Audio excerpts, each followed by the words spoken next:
Welcome to Built on Faith Homestead or Leaving Egypt, depending on which platform you are watching this on. And I want to say very quickly, if you are watching this on YouTube and you have not subscribed to our Leaving Egypt channel on Rumble, and you like our channel and you like the videos we put out, then I highly suggest you go over to Rumble for a lot of reasons that I will say at the end of this video. If you would like to stick around, please go to Rumble and check us out there. Put it in the video, not in the video search, but change the video search engine to channel. Look up Leaving Egypt and you will find us there. If you don't want to do that, down in the description box down below should be a link to our channel, and I would highly encourage you to go over to Rumble and check us out. Same videos we put on YouTube will be on Rumble, and the wife and I have talked about doing Rumble specific videos because there's things I can show and talk about on there that I can't on YouTube. All that being said, my name is Justin. I live with my wife Melissa. We got 3 kids. We live in a tiny house, and we do the best we can to serve the Lord and live a self-sustainable life. As it is, we feel like the life that God has called us into. Today's video is about food shortages. Food shortages aren't coming. They're here. They're here right now. You're experiencing them already, whether it be empty shelves or higher prices, supply and demand issues. You're already experiencing those food shortages. These food shortages have been warned about as of recent history. And then we will go to biblical history and show how that the Bible told us food shortages are going to happen, right? And we aren't waiting for them to happen. We aren't looking around the world and going, boy, one of these days this is going to happen. It is currently happening. And according to many people, that is only going to get worse as we go through 2023. And so why are we talking about this today? Well, here's the deal, right? I believe in knowing the truth, right? This is not a fear-mongering channel. It's not what we try to do, right?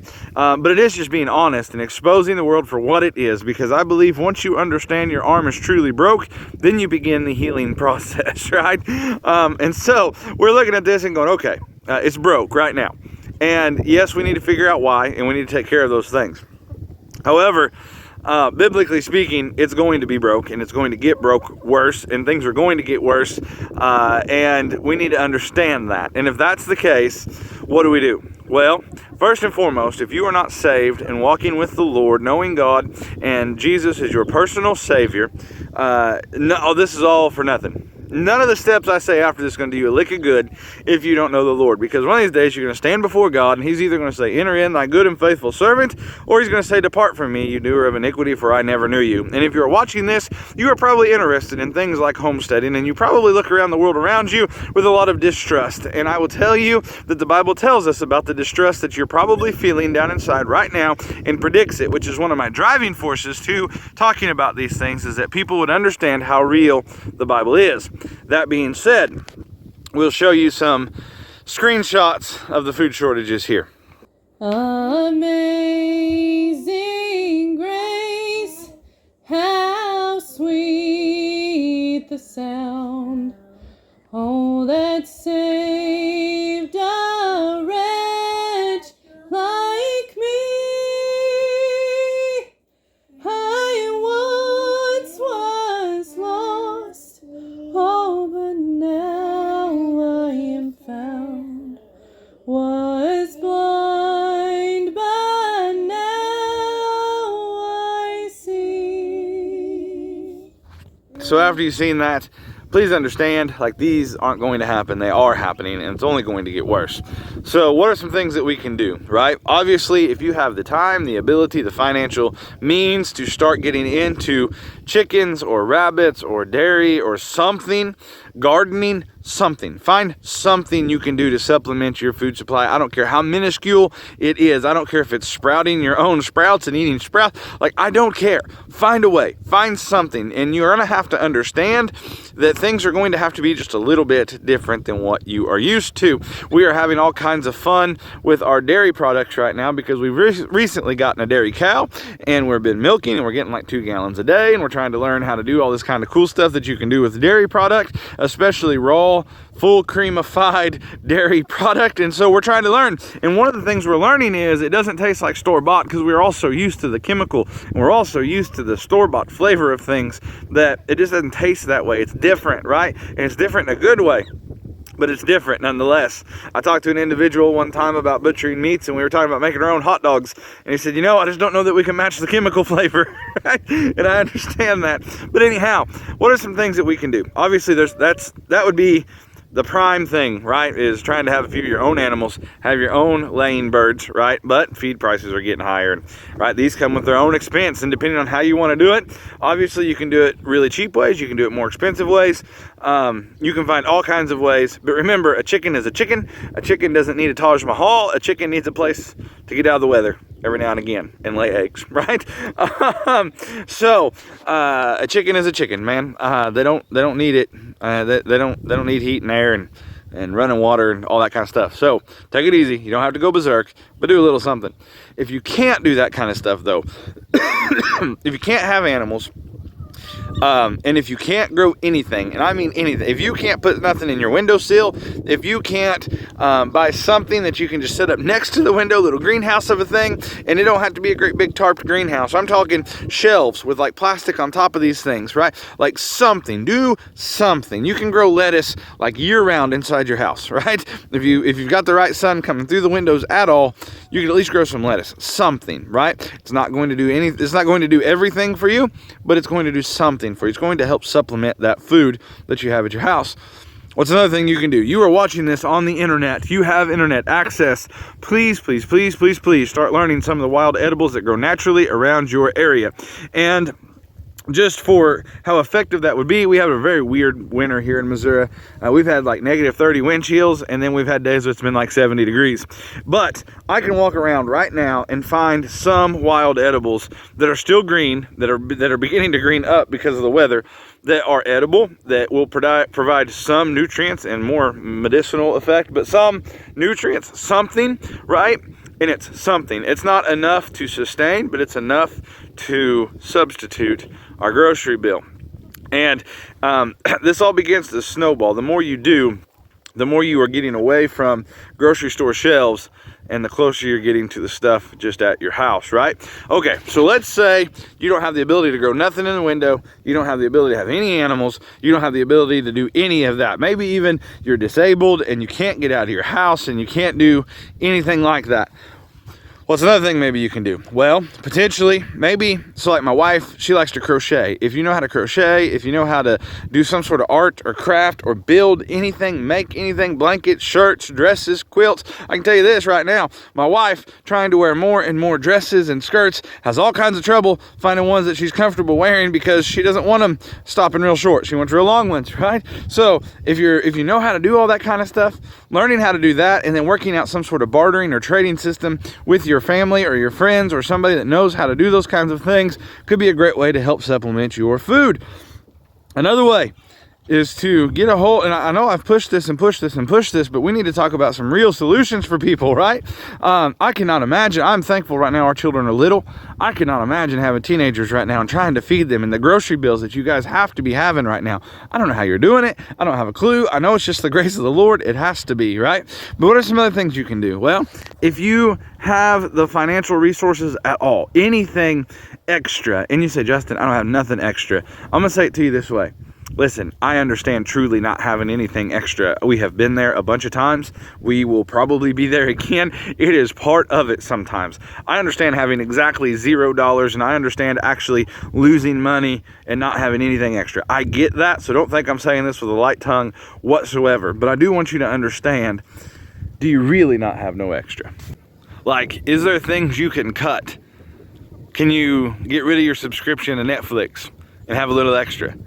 Can you get rid of your subscription to your paid YouTube channels? Can you possibly, potentially cut out some of that morning gas station stop and not go in and buy a bunch of, anyway, so I don't know about you guys, right? I used to hit a gas station every morning way back when, and that soda pop that you go in to buy for $2.50 or whatever it costs nowadays, it usually turned into more than that, because then you're like, man, I'd like a snack too, or I'd like a breakfast burrito or a piece of pizza or something like that, right? It adds up. Can you find things like that to begin to cut and then begin to use that money to maybe reach out to your family, to your friends, to somebody, local farmer, somebody you know that is raising animals, and try to maybe, possibly, somebody you trust, obviously, right? But you can work together to try to raise some animals. Maybe you can give them some financial help, let them buy some more animals so that they can help feed your family, right? Almost like sponsoring a farmer, right? Could you do something like that? Is there anything at all that you can possibly do to try to supplement your grocery bill? Also, if you don't have any extra income, can you think of ways to start an income? Can you think of ways to try to bring in a little extra income, especially something that has minimal effort from you, right? Something that maybe it's a craft or an art that you like to do anyway, and maybe you can sell it and make a little bit of extra income or use it as a bartering mechanism once again. Or maybe you're an able-bodied individual, you just, bills are high and your work is maybe not paying you enough and all of these things, and maybe you can work some side jobs, or maybe you can do all these things. And remember, whenever you say, I don't really care to do that or don't want to do that, we're talking about food on your family's table, right? And here's the deal. As we press forward into this, no matter how much money you got in the bank, if it ain't on the store shelf, you're going to have trouble getting it. You're going to have to work with somebody where you can cut off the middleman and try to do the best that you can. But inevitably, here's the scriptures, and here's what they say. For nation shall rise against nation, and kingdom against kingdom, and there shall be earthquakes in divers places, and there shall be famines and troubles. These are the beginnings of sorrows. For nation shall rise against nation, and kingdom against kingdom, and there shall be famines and pestilences and earthquakes in divers places. And when he had opened the third seal, I heard the third beast say, Come and see. And I beheld, and lo, a black horse, and he that sat on him had a pair of balances in his hand. And I heard a voice in the midst of the four beasts say, A measure of wheat for a penny, and 3 measures of barley for a penny, and see thou hurt not the oil and the wine. The first angel sounded, and there followed hail and fire mingled with blood, and they were cast upon the earth, and the third part of trees was burnt up, and all green grass was burnt up. Inevitably, there's going to be famines. Inevitably, stuff's going to get so outrageously expensive that you're not going to be able to afford it. We're going to have to lean on the Lord with all that we have, not lean upon our own understanding, but in all our ways, trust God. So, do something, right? Something. I don't care what it is. Find you something you can do, right? All that being said, here's what happened with YouTube over the last few days, right? I made a video that you can check out down below, or you can check it out on Rumble. I'm in camouflage, and I'm going to be deer hunting it, but in the picture, it's just me sitting in camouflage, got a hood up, doing a video out in the woods, because if I wanted to do a video and hunt that day, I had to do my video out in the woods. YouTube decided to give me a community strike for that video, and I appealed that community strike. I didn't hear nothing Saturday, so I made a video on Rumble explaining that and put it back out on our personal Facebook page, right, to kind of let people know. Last night, we had an email from YouTube saying that our appeal was granted, and we were able to make videos again and put them back out on YouTube. So that's why you're able to see us here today. For those of you that are wondering, like, I thought you got strike and couldn't make a video, I was not lying to you, and I'll show you those clips here.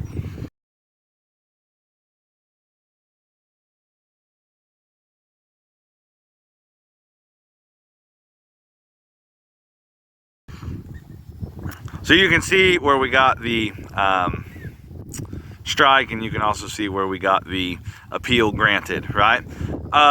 This is why I said I cannot stress enough. If you truly enjoy our videos and you enjoy the information we put out and you enjoy the homesteading type stuff and the other stuff that we talk about, we were making a video list the other day, and it's just stuff we normally do. We just need to record it because we're terrible at that sometimes. But like, my wife's planning on making soap, so we'll try to show you guys how to make some homemade soap.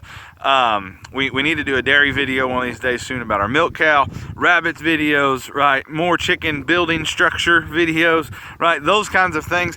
And then, of course, the other information that we talk about quite frequently on here as well, and talking about the Lord and all of those things. If you truly enjoy that stuff, please come check us out on Rumble. Watch our videos over there. Watch them on YouTube, whatever. I don't care where you watch them. But if this stuff interests you and you think it might help you along the way, please check us out on Rumble. Because it's just a matter of time before YouTube eventually gets us off of here. I know that. I believe that with all my heart. I believe one of these days it will happen, even though I try to talk carefully as I can and do the dance. The whole reason why I'm still on YouTube is because I believe it is the best way to reach people that most people on Rumble's probably already kind of got the same mindset or a similar mindset. And most people on YouTube, you're hoping to reach some more people potentially that don't have the same mindset, that may begin to change the way that they think and begin to look at the world around them for what it really is, and hopefully come to the Lord and maybe start trying to live a more self-sustainable life themselves. Is kind of what a huge reason why we're trying to put videos out on YouTube as well. And so I don't really care where you watch them, right? But do check us out on Rumble, because if we get kicked off again or get another strike, here's what happens, right? You can't post, so I can't do a community post, I can't do a video, I can't do any of that stuff. You're not going to know. And so what's just going to happen is you're going to be like 2 or 3 days going to go by, 4 days going to go by, and you're going to be like, man, they ain't made a video in a while. What happened to them, right? In fact, if you go over to Rumble, you're probably going to find all kinds of people you thought were they just quit, or they just stopped doing videos or whatever. Maybe they didn't stop at all. Maybe they just got kicked off finally and they just went to Rumble. And I know Rumble doesn't have the traffic. I know it's a little bit more clumsy and all of those things, but I would encourage you, please go check it out, and please go check us out over at Rumble along with the many others. We appreciate you guys watching, and we'll catch you on the next video.